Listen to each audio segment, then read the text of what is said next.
excited. I am so excited. Hi everyone. Hi Liam. I'm so glad that you're here. I'm so glad you're all.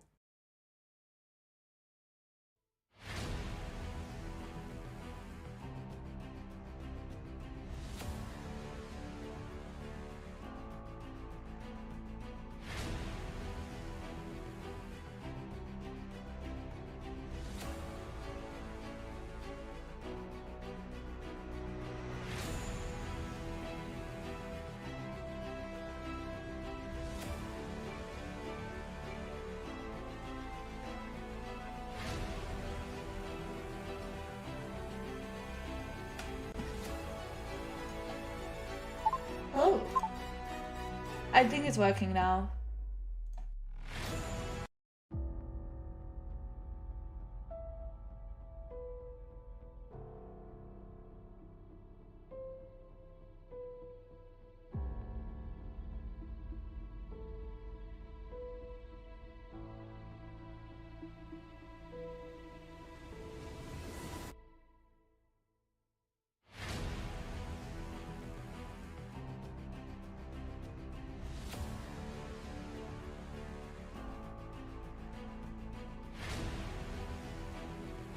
I don't know why it cut out. That's fine. I fixed it. But I'm so excited to be back! I'm honestly incredibly excited.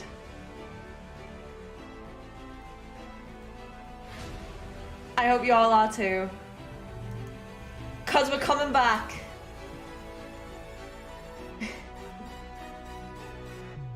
And we're starting with Imperial fists. Oh, I'm so excited. I've missed you guys. How have your Christmases been? How have your New Year's been? I hope amazing. And I'm glad you're doing good, Angelo. Should we start? It's so great to be back on YouTube. I feel like I haven't been here for months. I know it's only been like 2 weeks, but with starting my new job and everything else, I've missed the heck out of you guys. It's a blur. You are in Ireland, I'm not surprised it's a blur. But let's do this! Bye music. Let's learn about the Iron Fists. Imperial Fists, sorry.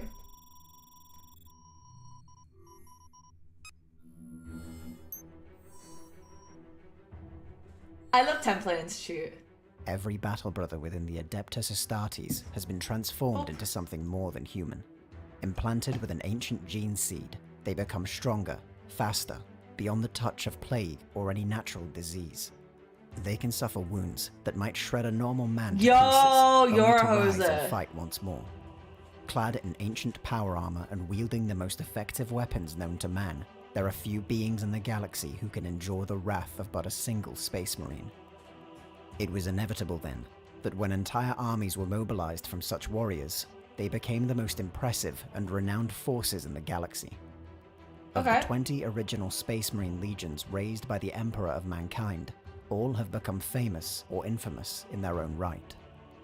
Although exemplary in every form of warfare, each became devoted to a specific craft or style of battle. It was for this reason that when Hey Dorian! Hi! nearly half the Space Marine legions turned traitor and the Imperium of Man was split asunder, there was but a single, obvious choice for which must defend the capital of the Emperor's greatest work. When the traitors who served the ruinous powers descended upon the walls of the Imperial Palace, they found the bulwarks, bastions, and trenches guarded by the finest of mankind's defenders, the Imperial Fists. Right, after watching The Emperor Does TTS, I can't take them seriously. This is an opportunity for Stern to show me why I shouldn't make fun of them anymore. Every Space Marine legion was shaped not only from the will and intellect of the Emperor, but the character of their respective Primarch. Genetically engineered transhuman sons of the Emperor. We'll see, Dorian, we'll see. The Primarchs were intended to lead a great reconquest of man's lost dominions both on Earth and across the galaxy. Each was instead scattered across the warp by the machinations of the ruinous powers before they reached maturity, a desperate attempt by the gods of chaos to subvert the Emperor's plans. While the Primarchs themselves were lost to him, the Emperor preserved genetic templates, and from these he created the first Space Marines. What do you mean I can't see it? What can I not see? I support Fulgrim? I don't. I support Slaanesh. The longest second. The longest second. While mere shadows of their Primarchs, they were still magnificent warriors, more than capable of subduing the tyrants who had drowned terror in madness and petty ambition. I'm so happy to be back. Like, I just want to stop for a second and say, seeing you guys in chat is making me so happy. I've missed you. Oh my god. It was from the gene seed of the Primarch who had become known as Rogel Dawn that the 7th Legion was created. While many of the other legions recruited only from a particular source or territory, the 7th was raised from the whole of Terra. Only those with the greatest capacity for endurance in both mind and body survived their transformation, for the process used to activate their Primarch's gene seed was particularly excruciating. Oh. Campaigns against the cities of the Crystal Sea, the witchery of the Windcaller clans, and countless other techno-barbarian tribes imparted on the 7th Legion a particular method of warfare. To the 7th, mere victory was not enough. Armies could be defeated, strongholds torn down, beliefs broken, but still a conquered territory might one day revolt against the Emperor. So, I feel like this is giving me more of a background and information on the Imperial Fist, so we may need another video, but we do have MajorKill coming up next. Truly conquer, that which was taken must be held in perpetuity.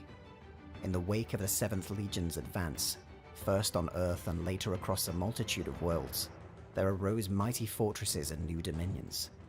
The 7th Legion's Space Marines were equal parts warrior, engineer, and Castellian. I know the background! What do you mean? I've been studying this! Have you not seen me studying this, Dorian? I have watched so many videos! You guys have been with me! They brought not only victory... Yo, Wolfine! Welcome back! You've been with Adeptus Ridiculous? Ooh, very nice. Amazing to see you. But newly ordered realms within which the Emperor's dream of a united humanity could flourish. These early conquests were described by onlookers as if the hand of the Emperor had descended and gripped with an unbreakable fist. Shut up, Tori. Hoser. This description of service done by the 7th Legion was embraced by the Emperor himself, naming them the Imperial Fists by personal decree. Exactly how long the lost Primarch of the Imperial Fists lived his early years while his legion fought on Earth has long since been lost in myth. Yet it was clear that the Imperial Fist's inclination towards order and structure originated in part with Rogel Dawn. Unyielding, idealistic and honest at times to a fault, Dawn had raised the icy world of Inwit to a capital of an interstellar empire.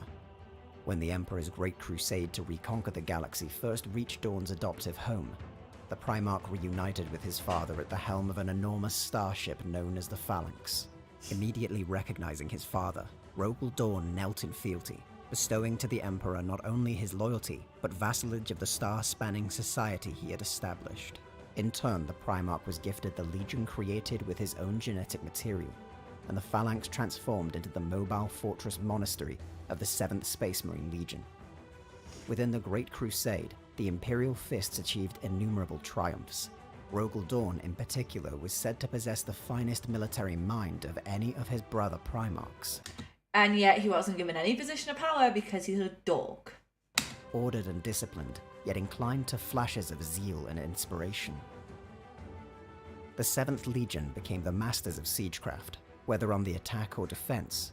Even the War Master Horus, first and most favored among the Emperor's sons, remarked that if he were to besiege a fortress designed by Dawn and held by the 7th Legion, the battle would become a never-ending stalemate. When Horus turned against the Emperor and embraced the temptations of the gods of chaos, the Imperial Fists were already on their way to Terra. The Legion had been named the Emperor's personal guard, and Dawn was in the midst of completing the Imperial Palace.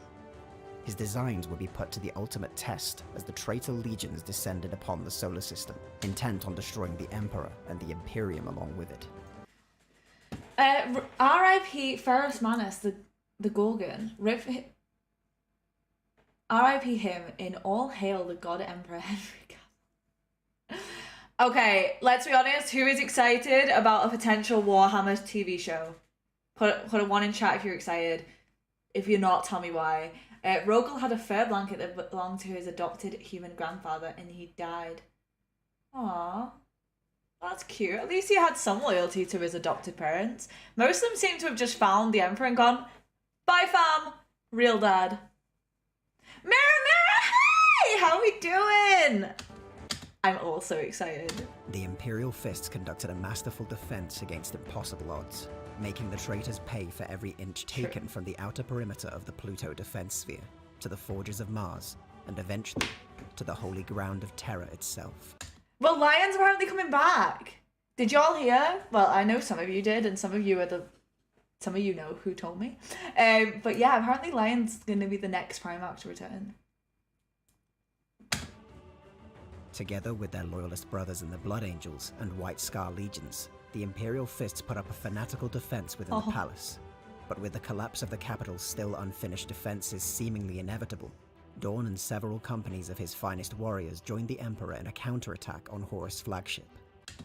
And Wolfbane, what you've said is cute, but not the kind of behaviour I'd expect from a great warrior.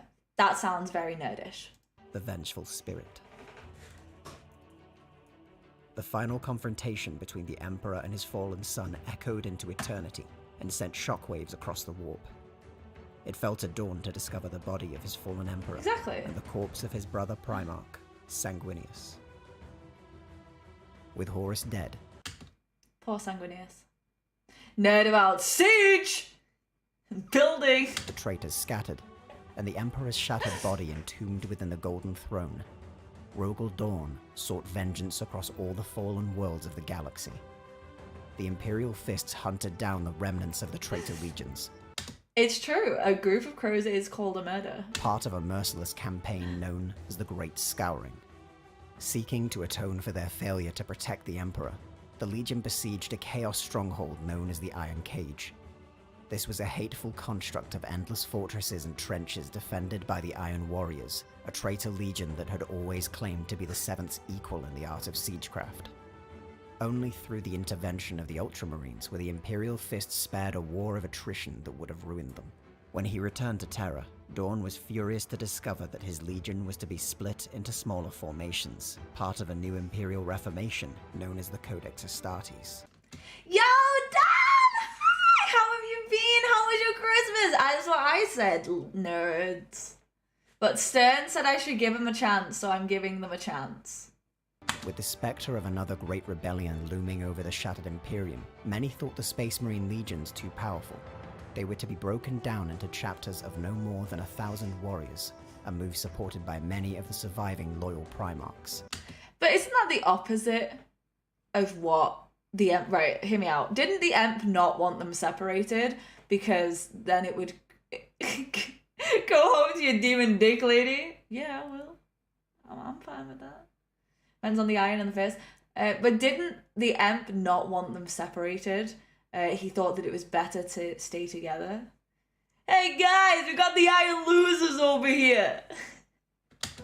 Dawn was initially not among them, only relenting when he realized his self-imposed quest for vengeance had blinded him to wisdom. But isn't that why he kind of created his council? Fucking Goleman. But like, I'm right though, am I?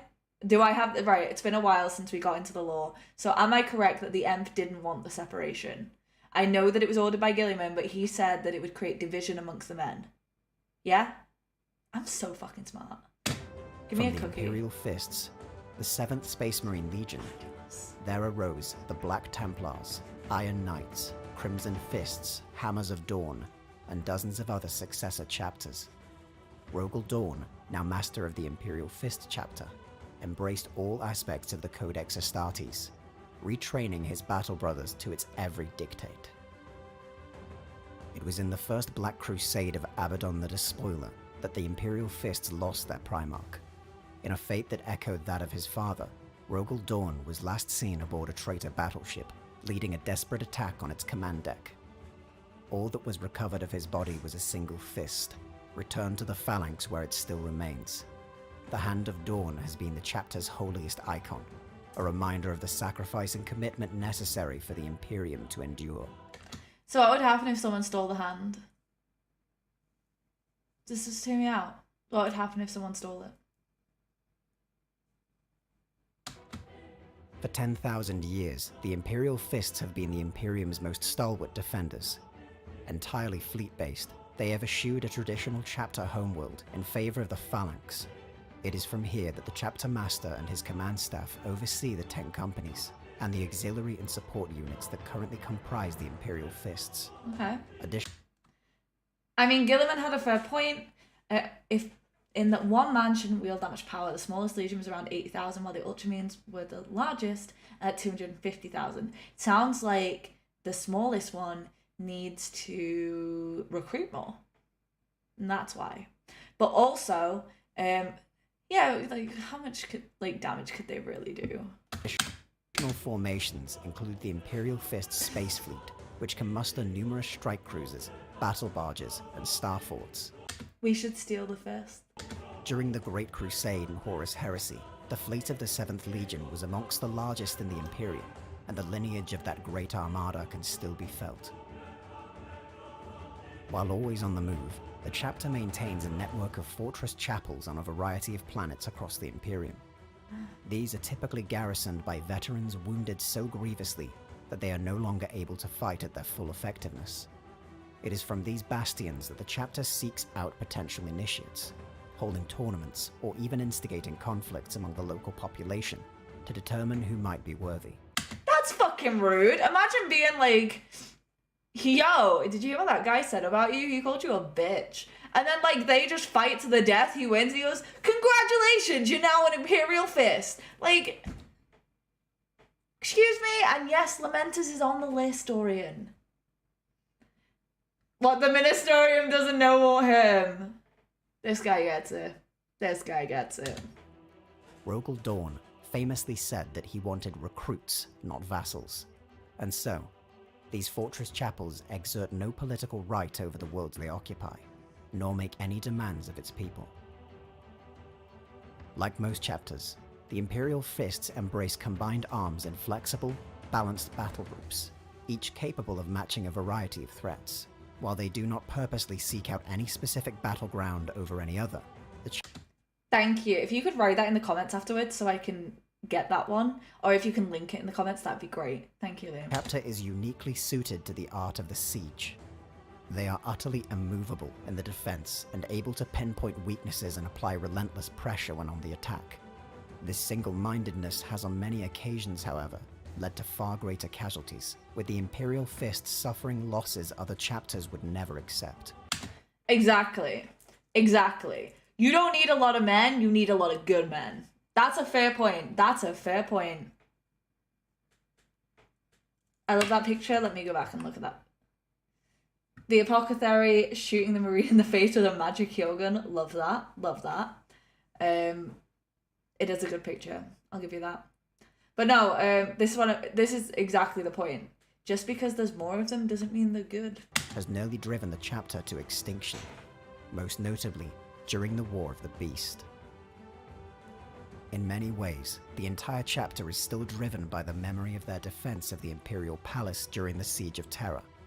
Their martial culture is defined by the epic struggle between order and disorder, embracing ritual and ceremony. Hey, the Black Templars pray like 3 to 5 times a day, so let's be honest, they clearly have too much going on. But also, this sounds like they're living in the past and they're dying out because they can't move on with their life. Even in battle, they are driven and focused, dedicated to fastidiousness and a meticulous attention to detail. This has materialized in the chapter's near obsession with scrimshoring, the carving of intricate details and patterns into bone. The Hand of Dawn itself has been scrimshawed, with the heraldry of every subsequent chapter master, and many brothers wear the scrimshawed bones of fallen comrades. That's fucking disgusting, but okay. They are also uniquely devoted to the Pain Glove, a steel framework that leaves its wearer in complete agony. New recruits might be forced to wear the Pain Glove as a punishment, while veterans employ it as a form of meditation. Through these activities, the Imperial Fists have honed their unequaled spiritual and mental endurance. Listen, hear me out. Hear me out. Fulgrim has an opera ship in his opera house in his ship, like a beautiful opera stage. Oh, that sounds so cute. I love that. Do you know the level gap but Black Templar's got the advantage of? I don't know if you would like to tell me, Dorian. But also, like, hear me out. It sounds like A, they need to move on with their lives because they're still living in the past. B, they're going to go extinct because they're too stubborn to actually start doing what they need to do. And C, they just masochists. They're just like, yeah, give me the Pain Glove. Yeah. Such qualities are needed in the defenders of the Imperium now more than ever before. With the fall of Cadia, an incursion by demonic forces on the soil of Holy Terror itself and the galaxy torn asunder, there is little doubt that mankind has entered the time of ending. It is a moment that Rogel Dorn must have known might come, for even as the ashes of the Horus Heresy still fell across the galaxy, he laid down the foundations for a secret order. In the event that the very existence of the Imperium of Man was threatened, if Holy Terror were attacked or even occupied, then the Codex Astartes was to be cast aside.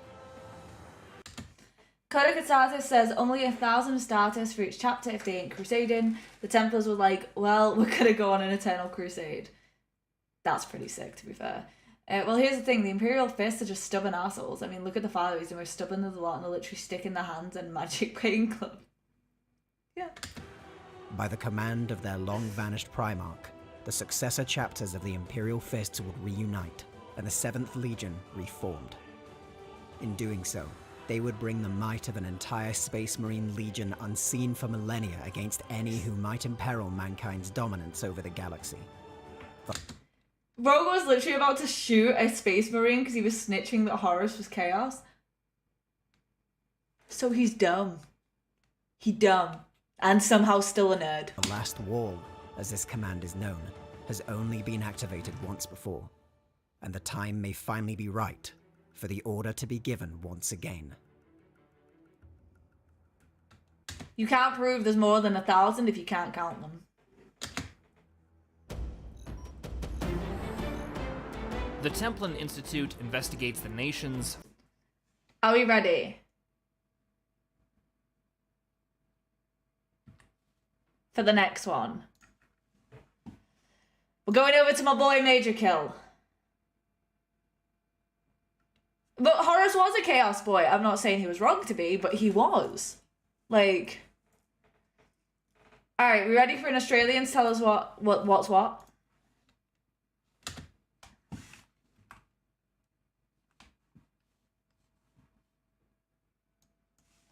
G'day, guys and gal. G'day. The Imperial Fist being one of the most loved, most prestigious, and most memeable Space Marine chapters, you would have thought I would have made a video on them by now. And maybe I should have, but it didn't feel right. I felt like it wasn't the right time, and boy I was right, as this is the first video where we have a real-life Primarch. Well, he's not dumb. It's just that you have to understand Horus was a good boy. Horus got along with everyone, and I do mean everyone trusted him. But this is the thing. When Horus started having private meetings with people, I would have been a bit like, should we trust him? Should we? And I think most people would. And of course Wolfbane is right. He's the resident law ward. And this one is funny. I hope so. You've built it up now. Introducing Rogel Dorn. Greetings, Imperial citizens. I am Rogel Dorn. Rogel graciously accepted my offer to have him on the channel. Your topic today is my sons, the Imperial Fists. It would be best to supervise you for factual accuracy. Well, you know me, never gotten any law wrong, ever. Rogel will be providing various insights today on the lore of himself and his legion as we take a peek into the origins and lore of the Imperial Fists, as well as everyone's favourite humorless Primarch. Humor is not necessary for a son of the Emperor, Major. However, I do not lack for humor. I cite my biggest joke of all, Sigismund. Oof, brutal. Let's get into it. The Milky Way galaxy had been through a lot. Galactic genocidal wars between gods, robotic uprisings, and the Elder being a bit too frisky and accidentally spawning Slaanesh into existence were just some examples of this. I love how Slaanesh was created by the Elders, just half of them being like, let's fuck. Needless to say, humanity was in need of a win. And a win they would get, as a humble scientist simply called the God Emperor of Mankind decided the galaxy was one big pair of cheeks in need of a final clap. To do this, he created I don't know how to feel about MajorKill when he throws in comments like that, but we will continue. 20 demigod babies called Primarchs who would assist them in this cheek-clapping crusade. There was no clapping of cheeks involved in the Great Crusade, but I have heard rumor as of late that my brother Robuti Gilliman has done similar things with the Eldari Emissary of Rain. In the galaxy, there was also 4 gods of chaos who were not a fan of the Emperor's plan to bring order to the galaxy, hence they exploited the Primarch's mother's postnatal depression and used her to yeet the baby Primarchs across the galaxy. My mother was a tube. Yeah, we'll talk about that some other time, Rogel. Some Primarchs landed on nice planets and became privileged white kids. Gilliman. Fair point. So I guess some of them did. Whilst other Primarchs landed on religious worlds and got touched inappropriately by their adoptive parents. Alright. Someone tell me if this is TOS at all. Cause, Lorgar. Our boy Dawn landed on the dying ice world of Inwit. Inwit sucked. It no longer rotated, hence one side of the planet was covered in perpetual darkness, whilst the other side had a constant dim daylight. The native creatures that were still alive were all quite unpleasant. Now on planets with similar situations to this, such as Nostramo, Conrad's planet, there was total breakdown of functional society and everyone became criminals. But not the hardy people of Inwit, no. The planet lacked natural resources, but the people made up for it with their unbreakable will. Despite having a legendary difficulty start planet, these people were able to build a star-spanning empire, colonizing numerous nearby worlds whilst leaving Inwit, their capital world, a horrible place to live, to ensure they never grew soft or forgot where they started. so he seems like he didn't have the worst of starts. He didn't have a great start, but he didn't have the worst, and he still became a nerd. Rogel was a man of extreme practicality, who was adopted by House Dawn and quickly grew to fame and power. As Inwit was already an interstellar empire, people weren't like, oh wow, he's a god, let's praise him. They were more like, hey, that's pretty cool. Religion and superstition are the enemy of progress and peace, as Father says. So notions of my divinity were discouraged. I was, however, extremely impressive. With practicality comes low controversy, hence Dawn had one of the most boring upbringings. Eventually Rogel's adoptive grandfather passed away and control of House Dawn fell to our boy. Alright. But I don't need to hear about it, Wolfbane. Not live. I don't want to react to that. That's something that we react to privately. And Voldemort gives the truest version of Dawn, but it's 3 hours long. I think we could save that for another day. Maybe if I need to learn more about them. If people still say to me, you're not giving Imperial Fists a chance. With his intelligence and suitability for leading, Rogel then quickly ascended to become the Emperor of the Inwit Empire. Not really an impressive name of an empire, is it? The empire was named after its planet of origin. It was a perfectly suitable name. Orbiting Inwit was an ancient, massive space station from the Dark Age of technology. Dawn made it his side project over the next 40 years to restore this derelict station back to functionality. It was called the Phalanx. Whilst this was all happening, That's where he lived, right? That's where they made the base, as opposed to on the planet, right? the Emperor still needed assistant cheek clappers, and to use Why assistant cheek clappers? Go! Behave! Do we have a bonk? the DNA information he had from the Primarchs to create 20 legions of super soldiers called Astartes, or Space Marines. The 7th Legion of Space Marines, the Sons of Dawn, were active and well documented for an early time. Like their gene father, the 7th Legion was incredibly hardy and tough, the initiation process being remarked as especially painful, even by Space Marine standards. The 7th Legion tore across Terra during the Unification Wars, not only conquering their enemies, but erecting mighty fortresses in their wake, hence beginning a legendary meme. Fortified bastions and ramparts are not a silly meme. They're essential and effective in consolidating conquered territory. Whatever you say, Rogel. I've seen some of the meme videos, so this is making sense, don't worry. The 7th Legion gained their name through their ability to penetrate deep into the enemy, MajorKill, I'm gonna ask you not to whisper in my ear like that, it's kind of weird. making them vulnerable. Cease! The Imperial fists do not fist anyone. Perturabo's joke is lame and irrelevant. A fist is a versatile tool, but the act of fisting is one of the rarest actions a fist will perform. If you continue this vile talk, I will demonstrate a number of essential fist functions on your head. Okay. Eventually the Emperor did arrive at the Inuit Empire, and Rogel, being a practical man, did not require the usual dick measuring contest required by a Primarch before they pledged themselves to their father. Contests of phallus measurement did not take place between father and I. It's not that I'm getting triggered. It's just a case of, it's funny once, multiple times it's just like awkward, and how am I supposed to respond? You are literally a brick wall, aren't you? No, I am literally a Primarch. A brick wall is a far weaker structure compared to me. You know, Rogel says that in the lore, to be an Imperial fist, you have to get a little fist branded on your butt cheek. Jesus Christ. The Emperor had the Phalanx renovated and returned to Rogel as a legendary fortress monastery. With Rogel already having great knowledge of how command worked, as well as futuristic technology, he was able to assume command of his legion extremely quickly. I will give him one thing though, Phalanx fists. There is a lot of weird sexual references in the Imperial fists. Some legions went through some pretty dramatic transformations when they met their Primarch. The Blood Angels went from berserkers to men of nobility who only sometimes became berserkers. The Imperial Fists did not change at all. Rogel liked building stuff, as did they. That's all they really needed for a seamless transition. So they love Fortnite build mode. Rogel also showed that he wasn't some obnoxious egomaniac douchebag by being one of the only Primarchs to not change his legion's name upon reuniting with them. Renaming a legion is tedious and unnecessary. The name Imperial Fists is fitting. Underneath Rogel's cold, calm demeanor, it would be easy to assume that he had no heart, that he was an automaton with no will beyond serving the Emperor, that his soul was like a lobotomized Asperger's kid.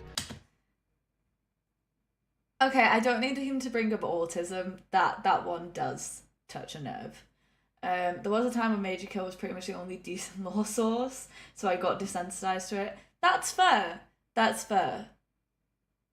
Don't need him bringing up autism though. But no, beneath that unchanging wall of truth, there was an extremely fierce spirit. A man who did what needed to be done not because he was told to, but because he looked forward to a galaxy at peace with the utmost joy and excitement. Beneath that golden Aurora Might power armor was a little boy who calmed down the days where the sun would set on a reality where he could build not to consolidate territory or hold off invaders, but to house and provide comfort for the future generations of mankind. Comparing me to a little boy is insulting and incorrect. But it is true that the prospect of everlasting peace brought me great joy. There were many things I wanted to build that did not involve the deaths of billions. Because of this, Rogel shed his ego and any personal desires for the majority of the Great Crusade. Thank you, Liam. I'm glad you guys get it. Like, this is the thing. It's great that he's having some fun with it, but definitely some things where it's like, you didn't need to go so crude. But each to their own. Some people probably really love that. He allowed himself to be the tool his father forged him to be. Any planet that the Imperial Fist saved, conquered, or made compliant for the Imperium was not exploited to further Rogel's own personal agenda or self-esteem. No, the only thing the Imperial Fist took from these worlds was more recruits to grow the strength and impact of the 7th Legion. Between this duty-driven persona, as well as not measuring dicks with any of the other Primarchs, I do not know why you insist on using that comparison. Rogel became really popular within the Imperium and Primarchs themselves. I appreciate that a lot, actually. Rogel, despite his gruff exterior, he loved his sons. When Chaos tried to tempt him, there was nothing they could offer him. Also, he can never lie. Well, see, Wolfbane, that's the kind of stuff that I'd be interested in. Like, that kind of information's kind of cool. You know, a man who can't be tempted, a man who can't be bribed, because everyone has a price, you know? I wonder what his price is. To be clear, no one really liked him that much as a person, due to him having the personality of a baked fish. Baked fish cannot have a personality. They are dead. But the way he carried himself and his unwavering dedication to duty and the truth meant that everyone respected him. This did not go unnoticed by Daddy E either. The Imperial Fist had one of the better records during the Great Crusade, since the Emperor recalled Dawn and his sons to Terra in order to fortify the entire world and build the Imperial Palace, naming them the Praetorians of Terra. Upon receiving this honor, Rogel was like, "Lamau, lick my balls, Purdy." No. What did you say then when the Emperor himself named you his Praetorian? I said the Imperial Palace would be impregnable and untakeable, even by the likes of my traitor brother, Perturabo. To this day, that proclamation holds, and the Imperial Palace remains untaken. There's been a few close calls though, hasn't there, Rogel? Close does not count.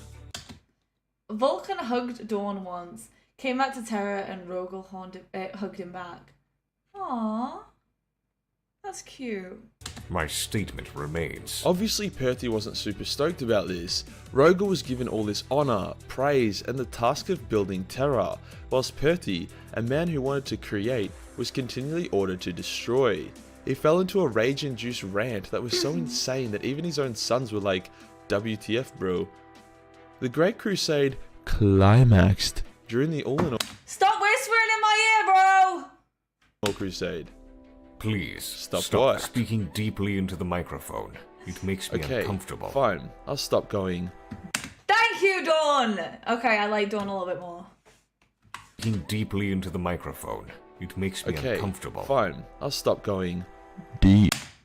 It was a great example of Games Workshop's complete inability to scale numbers correctly. The Orcs of Ullanor had the greatest Orc army the Imperium had ever witnessed, and it only took 100,000 Space Marines and 8 million Guardsmen to beat them. In comparison, World War II had over 250 million soldiers taking a part in it. That's right, a conflict on one planet years ago was 10 times bigger than an intergalactic race war that was considered the pinnacle of a galaxy-wide super war. Nice going, Games Workshop. Who is this Games Workshop you Even Paterbo thinks you're weird. Everyone thinks I'm weird. speak of? Probably we best don't get into that today, Rogel. For your sake. I wish to know. Remember that time when Conrad nearly killed you in a fair fight? That was not a fight. That was an unprovoked and unforeseeable assault in which I was unarmored and unarmed. Unprovoked. Sure thing, Rogel. The Orcs of Ullanor were crushed, and the Biggie decided that he needed to get back to Terra to build the human webway, his solution to chaos. In his stead, he elected Horus as War Master to crush the remaining threats in the galaxy, and to bring it under total human domination. This started off well, with Horus being extremely grateful for the opportunity. Right. I would like to make a point. This proves to me, personally, why the Emperor is a douche. Because why would you want humans to control the entire galaxy? That sounds like an awful decision. He even sought advice from Rogel and Gulliman on how to best fulfill this role. As we know, that wise streak didn't last long, as Horus unleashed his inner boldness, induced insecurity, and embraced the forces of hell into his soul. Through the brave efforts of some loyalist Death Guard and Lunar Wolves, Rogel was one of the first to discover his brother's treachery, and he immediately sprung into action, deploying Alexis, Pollux, and Sigismund on separate campaigns to hold back the traitors and secure key supplies and locations for the upcoming siege of Terra. Despite being one legion, they fought like they were three. Sigismund secured key Martian supplies against overwhelming odds.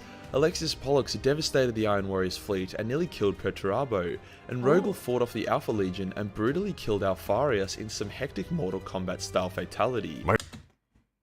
If Conrad was more goth and less emo, he would still be alive. I believe that. Well, I have some disturbing news for you in the latest book of the Emperor. Well, Fane, tell me. Tell me now. Just get it over with. Emperor's the biggest asshole, that's right, but when you think about the effects of the galaxy, Biggie was right about waging war everywhere. I think the universe would have been better without humans. I am a follower of chaos. I think the humans add nothing to this. It'd be a more interesting world without them. My brother's death was quick and clean. I made no show of it. Despite his twisted heart and mind, he was still my brother. You tanked a killing blow from him, grabbed his spear, cut off his hands, cut open his chest with a chainsword, impaled him with his own spear, then you minced his brain with the aforementioned chainsword. Yes, a clean death. With the arrival... That's a pretty sick death, to be fair. There were Dark Eldars in Chaos. Hoser humans are one of the better guys? Not really. The Hoser humans are hosers. Several of the Blood Angels and the White Scars, 2 legions not known at all for defense. The Loyalist forces had 3 legions, the Custodes, the Sisters of Silence, lots of Imperial soldiers and some Titans, whilst the Traitors had 8 legions, the majority of the Mechanicus, lots of demons, countless Beastmen, Guardsmen, countless Titans, and more. The point I'm trying to make here is that Rogel was disgustingly outnumbered, yet despite this, the palace held. I'm going to read this comment out loud for anyone who's watching this later. The Emperor knew the whole time that Horus was going to turn traitor. The heresy was going to happen. He knew the oldest sons were going to be lost. He knew the whole time. Fuck you, Emp! Fuck you! Fuck you! Fuck you. Rogel really loved his brother Horus, so when he was told that Horus betrayed the Imperium, he didn't want to believe it and went into rage. Not surprised. But fuck the Emp. Day after day of non-stop battle and death, the unbreakable wall of the fists held the line against everything Chaos had to throw at them. A lot of the Death Guard actually stayed loyal. Many of them were the first members of the Death Watch, where they and other loyalists from Traitor Legion renounced their oranges and continued service. I remember those. They're the ones who wear the blacked out armor because they don't want to represent who they once were. So they destroy their armor. But MajorKill, Sanguinius was carrying the siege pretty hard. I don't think you can really give that much credit to Rogel and the Imperial Fist. Silence, menial, before I show you the true meaning of Imperial Fist. I thought we weren't making fisting jokes, Rogel. I am not joking. Right. While Sanguinius was a beast, he wouldn't have had the opportunities to inflict the damage he did if the palace was just getting overwhelmed from every angle. Yeah, the Black Shields. Thank you, Dan. You knew who I was on about. Finally, Horus realized that Dawn had done it. The Ultramarines, Dark Angels, and Space Wolves were soon to arrive at Terra, which would spell instant doom for the Traitor Legions. Hence, Horus successfully baited the Emperor, Sanguinius, Rogel, and friends onto his flagship. He killed Sanguinius, made the Emperor quadriplegic, then was slain by said quadriplegic, with Rogel discovering the broken body of his father and returning him to the Golden Throne, where he's remained ever since. For all my efforts fortifying Terra and the Imperium at large, I could not fortify my father's body against Horus. How do you fortify someone's body? That's never mind. With the death of the Emperor, Dawn felt really bad, and for once completely abandoned any sense of fortification and defense, instead leading a devastating rage-fueled genocide of the Traitor Legions. Yeah, that's kind of cool. Rage-filled genocide. Let's go. He did his best to ignore Gulliman's new space book called the Codex Astartes, which ordered him to break up his legion into chapters to ensure no one would ever wield the power of a legion ever again. However, Dawn wasn't keen on this at all. His legion had held back the tides of chaos as a united force, and he did not want to see it divided. It nearly took another civil war before Rogel finally relented and allowed his legion to be divided. But before he did this, he had unfinished business with Perturabo. He shouldn't have relented. If he really thought that his boys should have stayed together, he should have defended them better.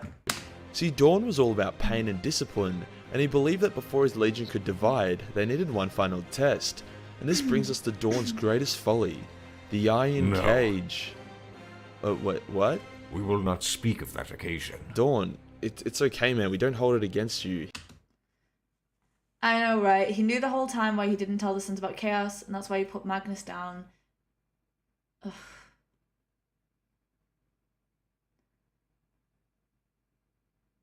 Oh my god. Like, honestly, the Emperor's just a dick, you know? Like, why? You know? Why? If you knew this was going to happen, what you should have done is you should have told them about Chaos. Should have fortified against that exact situation, and Magnus did nothing wrong. You knew that would happen. History is important. You say so yourself. Yes. Those who ignore history are doomed to repeat it. Emp had a dick. Yes, so that means your unfortunate fight against Perty is a very important part of the Imperial Fist history. Yes. And your personal development as a character. So, If you continue now to I'm gonna speak of talk this, about I the will Iron ensure that no Cage. fortification will protect you. Dawn, do you know how I have the dog in that doghouse outside? Yes. Well, there's these possums that keep trying to get into it and mess it up. I will fortify this doghouse against the marsupial menace. But let it be known, I know you are only tempting me with this task so that you can speak of my greatest shame without... I have heard about Angron. To be fair, Angron has the right to be an ass. He was literally made to have eternal rage. Like, he was literally set up. He explains, like, when he's alive. Oh, he's such a fucking dick. Emperor wakes up and the first words is, I am Alfarius! But yeah, I think Angron was done so badly. Was like, so screwed. And he shouldn't have been. fear Let's of go. violent repercussion. I will return. Okay, so the Iron Cage. Basically, Perty and his Iron Warriors fortified a world and issued a challenge to the Imperial Fists. Perty believed him to be the greater siege expert and more worthy of the Emperor's love than Dawn. Dawn, still blaming himself for the Emperor becoming a massive strain on the Imperium's healthcare system, accepted the challenge in a zealous rage, despite knowing it would likely cost him the lives of many of his sons. Well, he had very intense emotions, and they were just like, yo, what if we, like, stab into this anger part? He declared he would bring Perty back to Terra in an iron cage. Yeah, that didn't happen. The Imperial Fists rushed in and were bested in every way. Their fleet was scattered, their forces were bogged down and slaughtered, battle brothers using each other's corpses as cover. It was only their unbreakable will and Rogel's personal interventions that kept them from total annihilation. Once they ran out of ammo, they fought trench to trench using only combat knives. All of Rogel's commanders begged him to order a retreat, but he refused time and time again. So, yeah, Big E explains to the whole plan, but he can't see how it gets there, just the end result. Then he did everything wrong. He did everything wrong. And yeah, I know there's no good guys, but like, the Emp is like the worst, in my opinion, just saying. He also knew he was going to be on the throne, what would happen into the end of the Holocracy, and how the Imperium would decay. But also saw Hope Gilliman.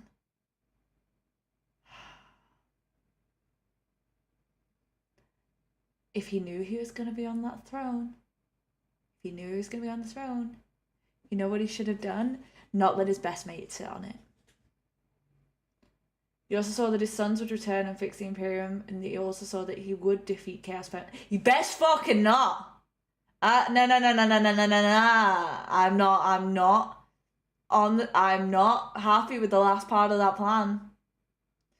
Nope. You can't get rid of us, we exist. On the brink of total destruction, Gulliman and his Ultramarines arrived to save the day, and even then Rogel was like... Gilliman, do not interfere with this lesson my sons and I learned. Oh god, you're back. How did you sneak up like that? You were so loud on your way out. I am a Primarch. I can be very sneaky when required. You suck, Dorian. I have fortified the doghouse and slain many of the invading creatures. You weren't supposed to kill the possums, Rogel. They're native animals. It's really illegal. While slaying the beasts, I considered what you said, and you were right. My grief and rage towards my own failure to protect Father nearly destroyed the legacy the Fists had built for centuries. He was stubborn and he should have retreated, especially if they were going into like literally fighting with combat knives. He should have retreated. Retreating is not a bad thing. It's just a preparation for the next fight. Although I protested Killiman's intervention at the time, I am grateful for it now. Wow, that's really big of you, Rogel. I'm proud. I feel like we're really making a breakthrough here. With the combined might of the Ultramarines and the Imperial Fists, Perturabo was forced to retreat. However, he got what he wanted. Bragging rights, whilst Rogel and his surviving sons gained a valuable lesson. A lesson that stuck with them even as they divided into the Imperial Fists led by Rogel, the Black Templars led by Sigismund, and the Crimson Fists led by Alexis Pollux. Retreating is bad if you're a Kriegsman. Retreating is never a bad thing if you're doing it for the right reasons. It would not be long after this that Abaddon, the Beta Cuck, failure of 13 Black Crusades, and the man who lost the melee fight to Eldrad. Ironic part about Abaddon facilitated the Emperor's empowerment when he destroyed Cadia and caused the Great Rift. Longest seconds when Rogel found Big E, Sanguinius, and Horus on the Vengeful Spirit. I do know that. I do know that, actually. That I do know. A 10,000-year-old Kriegsman destroyed like a bunch of planets. He just went around trying to stop the he was trying to stop the Tyranids by blowing up a shitload of planets. I listen. I'm learning. Yeah. While there was a way towards the end of the Great Crusade, the Emperor was trying to open up. mate. I'm not learning. I'm not listening. Fuck! I did try. Right, listen. Kriegsman and Cryptman are like so similar. Like, okay? He's the Death Corpse dude. He's the Death Corpse dude, okay? I fucking tried. It's been a while, okay? I fucked myself. I am a hoser right now. Sad gasback noises, yeah. Search for Kriegsman. I love them. It's the Death Corpse. I just said. I literally just said it was the Death Corpse. It was one or the other. I just thought I thought I got it right. There was a way towards the end of the Great Crusade. The Emperor was trying to open up the webway, and by doing so, he was going to starve chaos because the webway is much safer. Age with crystal clunky bones would emerge and launch his first Black Crusade. Rogel Rogel would rally to the Imperium's defense and fight hard against this chaotic menace, eventually finding himself stuck on one of their ships, where he tragically died. Well, listen. You guys are the first to know, but there's actually an announcement next week, and I think y'all will get super excited about it. Because I've started my new job, and because I am taking a step back from Twitch, which was my main online content, y'all are gonna see a lot. Also, while you guys are here, I'm gonna start up a poll because we're getting to the end. I did. Liam, I did. 25 hours.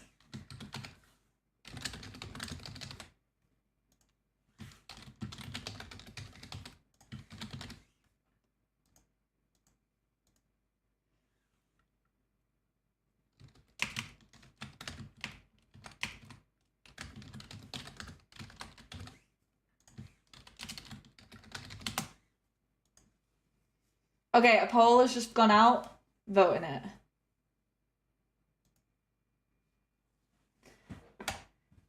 Every time Angron thought of his brother Sanguinius, the butcher nails in his head would stop hurting. So in some form, Angron, like everyone else, loves Sanguinius. Oh, okay. So this is now a poll. We're now going to run the polls in the live streams as well. So if you're not at the live stream, you won't get to vote. I'm sorry about that. But the vote will last until the end of stream. But he survived!